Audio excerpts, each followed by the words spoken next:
تمام دوستوں کو وسیم احمد کا سلام۔ جس کو نہ ہو پسند پاکستان وہ انڈیا میں جا کے اپنا بسیرا کر لے۔ ہماری آن، ہماری شان، ہماری پہچان، ہمارا عشق ہے پاکستان۔ پاکستان زندہ باد۔ بقول پرویز مشرف سب سے پہلے پاکستان۔ بھارتی ٹینکوں پر بیٹھ کر آؤں گا، غلام مصطفیٰ کھر۔ پاکستان کی فوجی اور سول امداد بند کی جائے، بے نظیر بھٹو کا امریکی سفیر کو خط۔ پاکستانی فوج دیش کی فوج ہے، یہ میرا تربیت نہیں، یہ لفظ میں ادب کرتا ہوں۔ پیر مظہر الحق۔ پاکستان توڑنے کا فیصلہ کر لیا تھا اگر زرداری صاحب پاکستان کھپن کھپن کے نعرے نہ لگاتے۔ ذوالفقار مرزا۔ پاکستانی فوج کے جنرل بزدل ہیں، 20,000 لوگ سڑکوں پر لے آؤں تو وہ اپنی پتلونوں میں ڈیش عمران خان۔ پاکستانی فوجیوں کا جنازہ پڑھنا جائز نہیں، مولانا عبدالعزیز۔ پاکستانی فوج جو طالبان سے لڑتے ہوئے مارے جائیں وہ شہید نہیں، منور حسن کے بیان پہ معافی نہیں مانگیں گے جماعت اسلامی۔ میرے والد کو پاکستانی فوج سے بچانے میں انڈیا اپنا کردار ادا کرے۔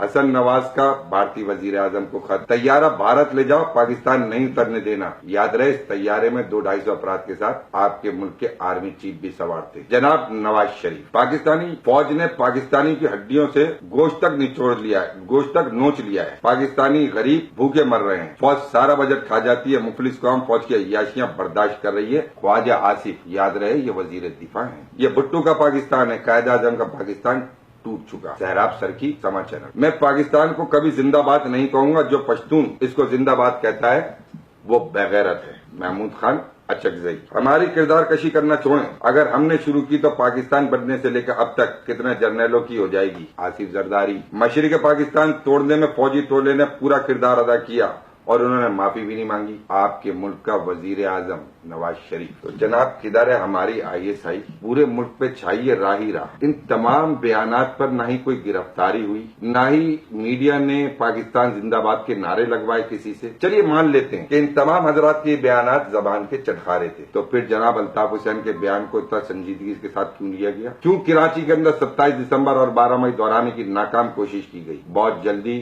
لوگوں کے چہروں پہ سے نقاب اتر گئے ہیں، کچھ اتر گئے ہیں، کچھ اتر جائیں گے۔ سین بڑی جلدی تبدیل ہوں گے۔ دنیا جانتی ہے ناانصافی احساس محرومی باغی بنا اور دولت کی حوث غدار بنا، مودی کا یار بناتی۔ مودی کے یار پہ یاد آیا ہے غالباً 20 اگست 2016 جناب مولانا طاہر القادری صاحب کی ایک تقریر سن رہا تھا میں۔ شاید اسی تقریر سے عوام کا رجحان ہٹانے کی ایک ناکام کوشش تھی یہ جو ابھی کچھ ہوا۔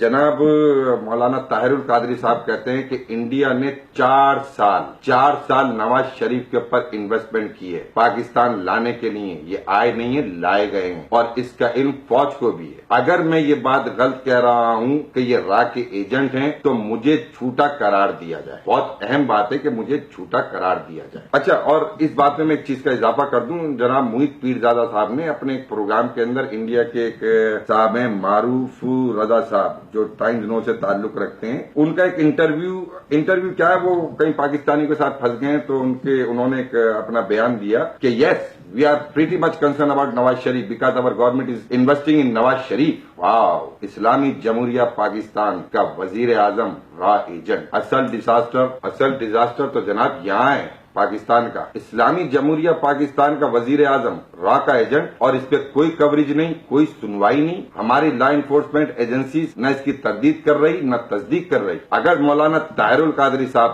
غلط ہیں تو اس کی تردید یا تصدیق تو کی جائے۔ پھر اس سے پہلے جاسمین کے پروگرام میں ذوالفقار مرزا صاحب یہ بیان دے چکے ہیں کہ ملک پاکستان کا ایکس پریزیڈنٹ جناب آصف زرداری را ایجنٹ ہیں، میرے پاس ان کے ثبوت ہیں۔ تو یہ ملک میں ہو کیا رہا ہے؟ ہر طرف را ایجنٹ ناقابل برداشت ہے جب پاکستان کا دشمن ہے، چاہے اس میں میرا سگا ہی کیوں نہ ہو۔ تو جناب بحیثیت پاکستانی آپ بھی حق رکھتے ہیں، میں بھی حق رکھتا ہوں پوچھنے کا، ہماری لا انفورسمنٹ ایجنسیاں کہاں ہیں؟ وہ کون سی مجبوریاں ہیں جس نے ان کے ہاتھ باندھ رکھے ہیں؟ کیا پاکستانی قوم نے اپنی لا انفورسمنٹ ایجنسیوں کو کا مرال بلند کرنے کے لیے جدوجہد نہیں کری؟ کوئی کمی چھوڑی بھی ہے؟ قوم کو کس لیے دھوکے میں رکھا جا رہا ہے؟ کمال ہو گیا پاکستان میں۔ پاکستان کا ایکس پریزیڈنٹ جناب آصف زرداری را ایجنٹ، پاکستان کا موجودہ پرائم منسٹر جناب نواز شریف را ایجنٹ، ہر طرف راہ ہی راہ کے نعرے راہ ہی راہ کی بات۔ تو پھر اس کا مطلب ہے میڈیا کا یہ بیان درست کہ x chief justice of Pakistan جناب افتخار چودھری اور ان کے ساتھ 5 ججوں کو انڈیا سے فنڈنگ ہوتی تھی، لیجیے جوڈیشری بھی بکتی۔ تو اس کا مطلب یہ ہے کہ پاکستان میں صرف واحد ایک شخص جس کا نام ہے Pervez Musharraf, ex chief of the army staff, x